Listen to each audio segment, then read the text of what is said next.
there's no doubt that the United Kingdom has played a really important role, especially during the early years of the organic movement. So we have, personally, I've read about Sir Albert Howard and his influence to the start of the organic movement. And also we're seeing how Eve Bulford also played a huge role, especially also in establishing the Soil Association. So from your perspective, growing up, was organic something that was being talked a lot in Great Britain or in the United Kingdom as well? And you can sort of give us an overview of how you've seen the history of the organic movement develop from the 1930s, the founders trying to bring it up, and where we are at the moment. Yeah, of course. And I'm always fascinated that our founders referred to organic as closed farming. Yeah. The word organic didn't really appear, I guess, until the 1960s, 70s. But originally, the concept was about closing the loop around that farm, making sure that you could be self-sufficient. You wouldn't have to rely on external inputs.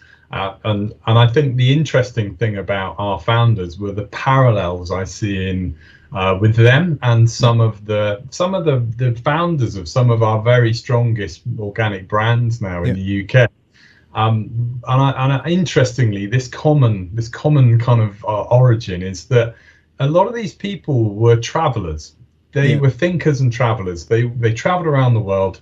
And I think of McCarrison, who was, in particular, was somebody who traveled to look at agricultural systems with a very, imperial head on initially. The idea was that he was going to take, new agricultural ideas to developing countries and show them how to farm in the modern way. Yeah. And the interesting thing is, like so many other people that were involved in the early formation of the Soil Association, the outcome was actually the other way around. They learned far more from these farmers than they could teach them, and particularly this connection between those farming communities who really looked after their soil, who really made a kind of a point of caring for the soil. It was noticed that there was a definite increase in the health of the people in those communities. So we started to see this common observation that was made independently by different founders of the movement that,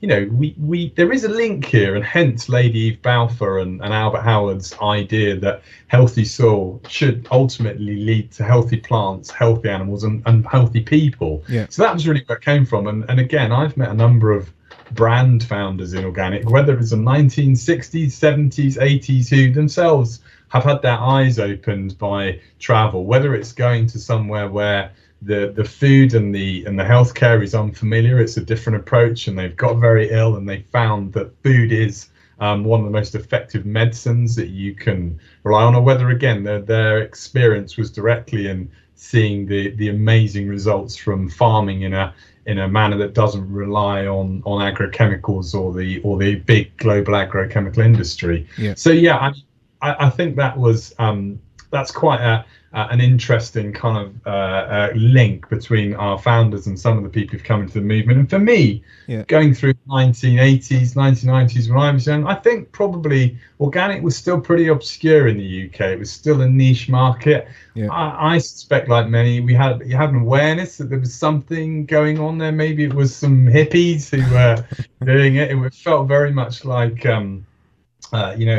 other sort of approaches which are still incredibly important, valid, that you still hear about these days, like macrobiotics and stuff like this, but very niche. But I think really at the point where I started to get involved and join the Soil Association, that was the real point where organic was turning the corner. And in the first few years I worked at the Soil Association, we were emerging from being a fairly sort of small organisation to suddenly one that everybody wanted to play with and everyone wanted to talk to. So it was a really, really exciting period, the early noughties in particular.